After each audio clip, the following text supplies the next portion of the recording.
Pues bien, esta extraña aventura, que tiene que haber resultado penosísima para el pueblo judío, la vemos repetida con unos paralelos asombrosos e incomprensibles en el pueblo azteca.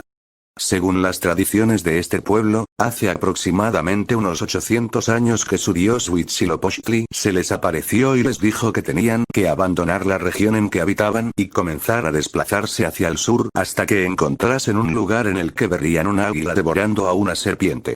En este lugar se asentarían y él los convertiría en un gran pueblo. La región en que por aquel entonces habitaban los aztecas estaba en lo que hoy es terreno norteamericano, probablemente entre los estados de Arizona y Utah, y por lo tanto su peregrinar hasta Tenochtitlán fue notablemente más extenso que el que a los hijos de Abraham les exigió su protector Yahvé. La caminata de los hijos de la grulla, como tradicionalmente se llamaba a los aztecas, fue de no menos de 3000 kilómetros, y no precisamente por grandes carreteras, sino teniendo que atravesar vastos desiertos y zonas abruptas y de densa vegetación que ciertamente tuvieron que poner a prueba su fe en la palabra de su dios Huitzilopochtli. Pero por fin, después de mucho caminar encontraron en una pequeña isla, en medio del lago Texcoco, el águila de la profecía devorando una serpiente en lo alto de un nopal. Esta pequeña isla estaba exactamente donde ahora está la impresionante plaza del Zócalo, en medio de la Ciudad de México. La febril actividad constructora de los aztecas, muy influenciada por otros dos pueblos que anteriormente se habían distinguido mucho por sus grandes construcciones, los olmecas y los toltecas, pronto convirtió aquellos lugares pantanosos en la gran ciudad con la que se encontraron los españoles cuando llegaron a principios del siglo XVI. Hoy día ya apenas sí quedan algunas partes con agua del lago Texcoco, pero cuando llegaron los aztecas, allá por el año 1325, el lago ocupaba una superficie notablemente mayor del Valle de México. Con lo dicho hasta aquí, no podríamos encontrar sino un paralelo genérico con lo que les aconteció a los hebreos, y ciertamente no tendríamos derecho a esgrimirlo como un argumento en favor de nuestra tesis. Pero si consideramos cuidadosamente todos los detalles de la historia de la peregrinación azteca, nos encontraremos con muchas otras circunstancias muy sospechosas. Helas aquí. 1. La personalidad de Yahvé era muy parecida a la de Huitzilopochtli. Ambos querían ser considerados como protectores y hasta como padres, pero eran tremendamente exigentes, implacables en sus frecuentes castigos y muy prontos a la ira. 2. Ambos les dijeron a sus pueblos escogidos, que abandonasen la tierra en que habitaban. Yahvé lo hizo primeramente con Abraham, haciendo que dejase Caldea y lo hizo posteriormente con Moisés, forzándolo a que abandonase Egipto al frente de todo su pueblo. 3. Ambos acompañaron personalmente a sus protegidos a lo largo de toda la peregrinación, ayudándolos directamente a superar las muchas dificultades con que se iban encontrando en su camino. 4. Yahvé los acompañaba en forma de una extraña columna de fuego y humo que lo mismo los alumbraba por la noche que les daba sombra por el día, y les señalaba el camino por donde tenían que ir, haciendo además muchos otros menesteres tan extraños y útiles como apartar las aguas del mar para que pudiesen pasar de una orilla a otra, etc. Huitzilopochtli acompañó a los aztecas en forma de un pájaro, que según la tradición era una gran águila blanca que les iba mostrando la dirección en que tenían que avanzar en su larguísima peregrinación. 5. Este peregrinar en ninguno de los casos fue de días o semanas. En el caso judío, Yahvé, extrañísimamente, se dio gusto haciéndoles dar rodeos por el inhóspito desierto del Sinaí durante 40 años, cuando podían haber hecho el camino en 3 meses. Huitzilopochtli fue todavía más errático y desconsiderado en su liderazgo, pues tuvo a sus protegidos vagando 2 siglos aproximadamente, hasta que por fin los estableció en el lugar de la actual Ciudad de México. 6. Si el tiempo que ambos pueblos anduvieron errantes no fue breve, tampoco lo fue la distancia que tuvieron que cubrir. Primero Abraham fue desde Caldea a Egipto, de donde volvió a los pocos años. Pero enseguida vemos a su nieto Jacob volver de nuevo a Egipto, siempre bajo la mirada de Yahvé, que era el que propiciaba todas estas idas y venidas, hasta que, al cabo de unos 2 o 3 siglos, vemos a todo el pueblo hebreo, por aquel entonces ya numerosísimo, de vuelta hacia la tierra prometida capitaneado por Moisés, pero dirigido desde las alturas por aquella nube en la que se ocultaba Yahvé. La distancia que tenía que recorrer el pueblo hebreo era, teóricamente, de unos 300 kilómetros. Pero Yahvé se encargó de estirar esos 300 kilómetros hasta convertirlos en más de 1000. La distancia recorrida por el pueblo azteca fue mucho mayor, ya que no debió de ser inferior a los 3000 kilómetros, distancia que fue fielmente recorrida por las 6 tribus que inicialmente se pusieron en camino. 7. Ambos pueblos tuvieron que enfrentarse a un sinnúmero de tribus y pueblos que ya habitaban la tierra prometida cuando llegaron los pueblos escogidos. Los amorreos, filisteos, jebuseos, gabaonitas, amalecitas, etc.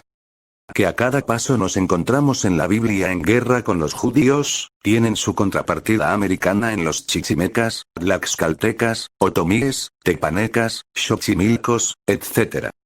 ¿Con quiénes tuvieron que enfrentarse los aztecas en su peregrinaje hacia Tenochtitlán? 8.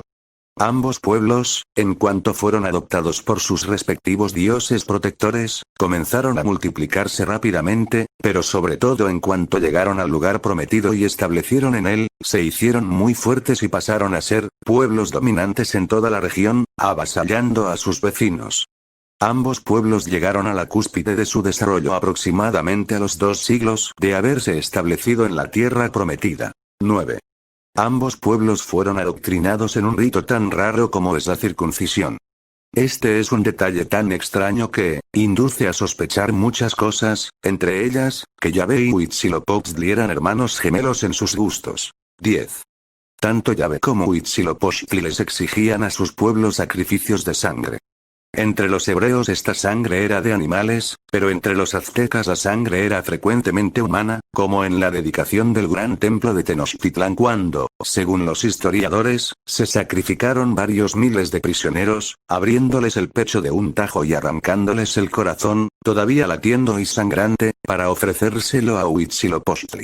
Yahvé, a primera vista no llegaba a tanta barbarie, pero parece que a veces acariciaba la idea. Recordemos si no, el abusivo sacrificio que le exigió a Abraham de su hijo Isaac, y que solo a última hora impidió, y el menos conocido de la hija de Jefté.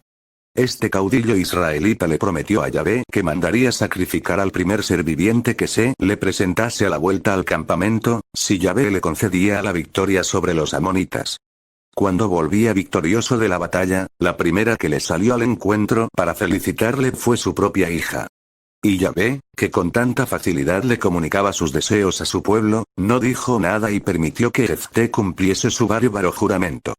Y este no es el único ejemplo de este tipo. Y conste que no decimos nada, para no extendernos, de los auténticos ríos de sangre que el propio Yahvé causó con las continuas batallas a las que forzó durante tantos años a su pueblo. Ríos de sangre que a veces provenían exclusivamente de su pueblo escogido cuando se encendía su ira contra ellos, cosa que sucedía con bastante frecuencia. 11. Tanto Yahvé como Huitzilopochtli abandonaron de una manera inexplicable a sus respectivos pueblos cuando estos más los necesitaban. Yahvé, que ya estaba bastante escondido desde hacía varios siglos, se desapareció definitivamente a la llegada de los romanos a Palestina, y Huitzilopochtli hizo lo mismo cuando llegaron los españoles. Y a partir de entonces, la identidad de los aztecas como pueblo, se ha disuelto en el variadísimo mestizaje de la gran nación mexicana. Es muy dudoso, por no decir imposible, que los aztecas, pese a las promesas de su protector, logren el supremo y desesperado acto de supervivencia de los israelitas, de volver a resucitar como un pueblo de historia y características propias. 12. Por supuesto, como no podía ser menos, ambos pueblos fueron instruidos detalladamente acerca de cómo habían de construir un gran templo en el lugar en donde definitivamente se instalasen. Este es otro detalle, como más adelante veremos, que ha sido básico en todas las apariciones religiosas a lo largo de la historia. 13. Por si todos estos paralelos no fuesen suficientes, nos encontramos todavía con otro, que le confieso al lector que a mí me produjo una profunda impresión cuando lo encontré ingenuamente relatado por Fray Diego Durán, uno de los muchos frailes franciscanos que escribieron las crónicas de los primeros tiempos del descubrimiento de las Américas, basados en lo que los propios indios les contaban.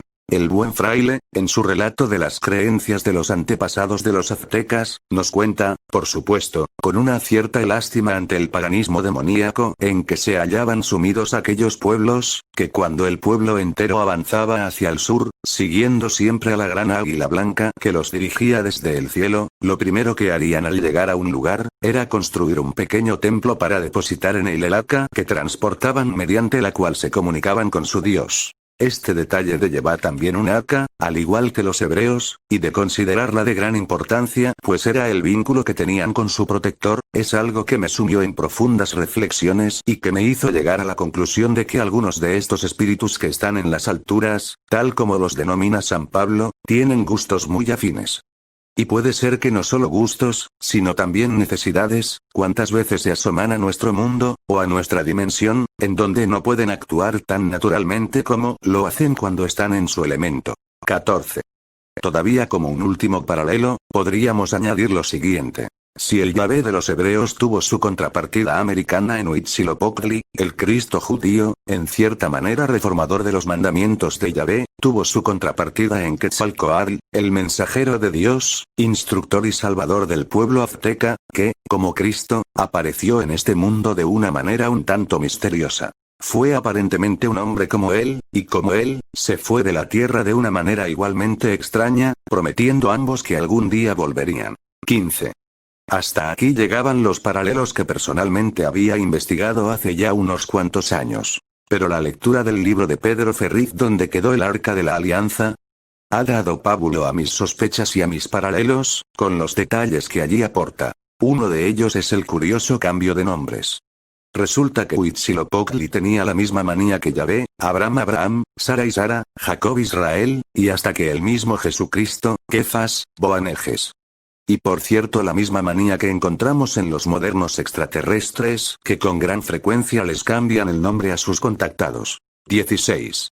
Pero no solo eso sino que el Moisés azteca, que era el único que hablaba con Huitzilopochtli, según Ferriz, se llamaban Mepsi y su hermana, porque también tenía una influyente hermana.